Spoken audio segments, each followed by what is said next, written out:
Hello mga palangga. This is your DJ Ma'am. Long time no see and long time no hear.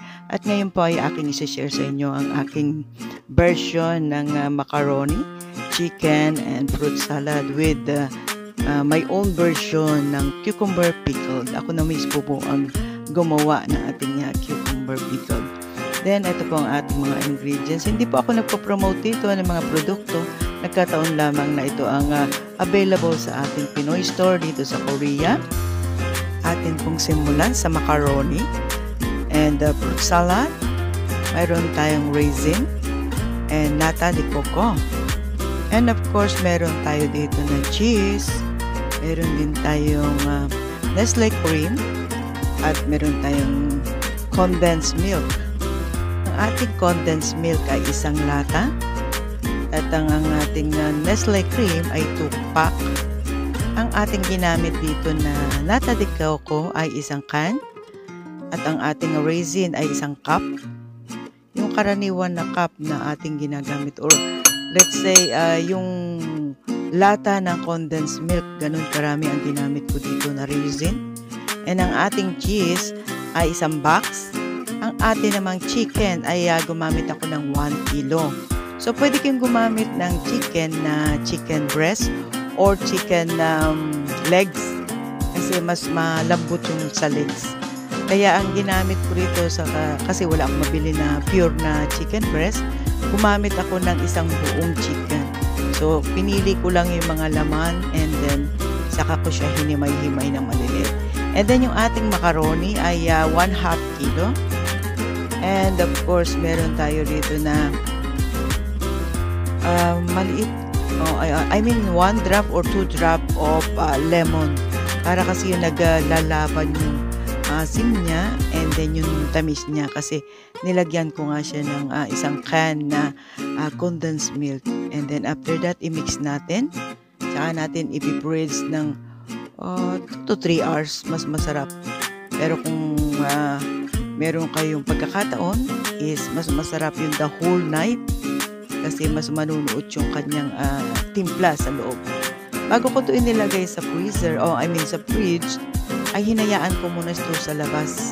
After kong ma-mix, hinayaan ko muna mga 30 minutes na nasa labas ng ref. Hinayaan ko muna siya sa labas, and then sa 30 minutes na yun, 3 times ko siyang i-mini-mix para nun yung timpla niya manuot sa loob ng chicken and manuot sa loob ng ating macaroni. And then after 30 minutes, nilagay ko siya sa fridge. Not freezer, fridge only. Nilagay ko siya sa fridge, and then one night, masarap na yung pagkakatimpla niya. So subukan nyo guys, baka magustuhan nyo. Ito kasi yung ginagamit namin, especially sa akin na medyo nagda-diet ko, no? Diet.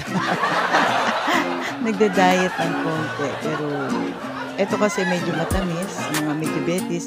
I-less nyo po yung sugar nyo. I-less nyo yung condensed milk at mas damihan ninyo yung Nestle cream. All-purpose cream. Pwede na rin yung whole cream na makakikita nyo sa malapit na department store sa inyo na available. Kasi dito sa amin is available lang itong product na ito. Hindi ko po ito pinopromote, kundi ito lang po ay ang nakita ko nga produkto dito sa malapit sa amin.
ibaba ng ating video.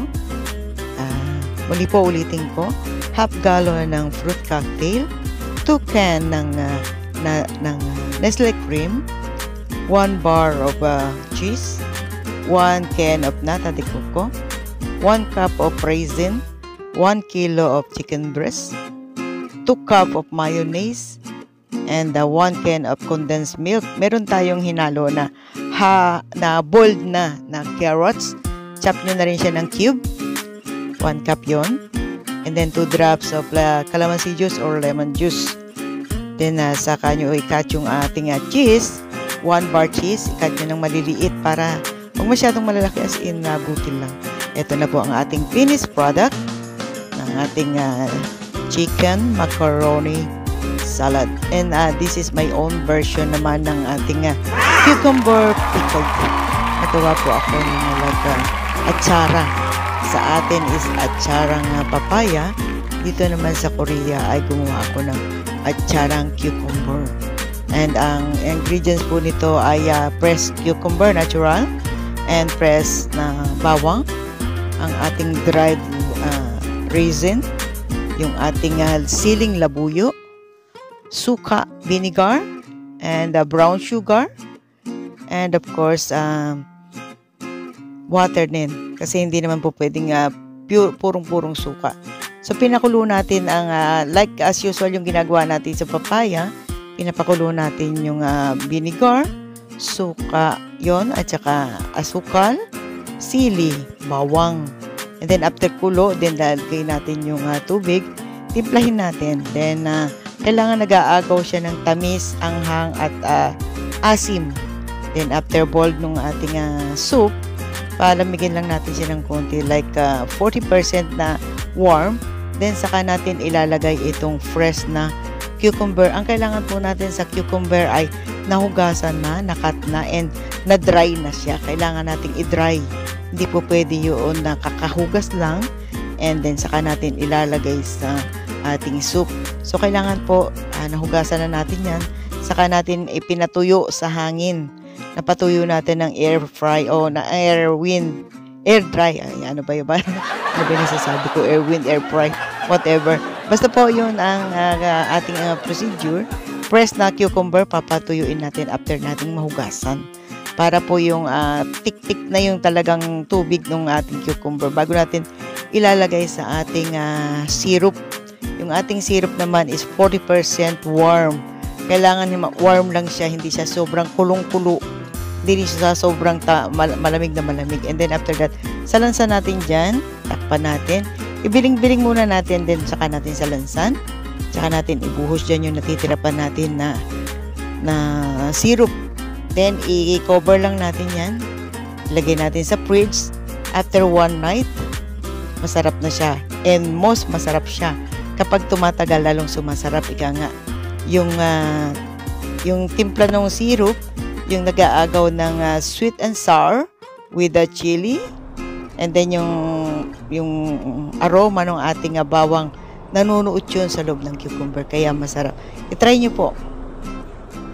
Muli po, itong inyong DJ Map at nagsasabi sa inyo, gamitin ninyo ang inyong buhay sa makabuluhang bagay. Huwag niyong gagamitin ito sa makakasira ng buhay ng iba at ng inyong buhay. Maraming salamat po sa inyong pagsubaybay at patuloy na pagsuporta sa aming channel. At I love you all. Sana patuloy tayong pasbasa ng Panginoon. Lagi tayong magpasalamat sa bawat oras, sa bawat araw na naglipan natin ang ating buhay, especially sa umaga na tayo magising na ang ating buhay ay ating pang taglay. God bless you all. Sarangin!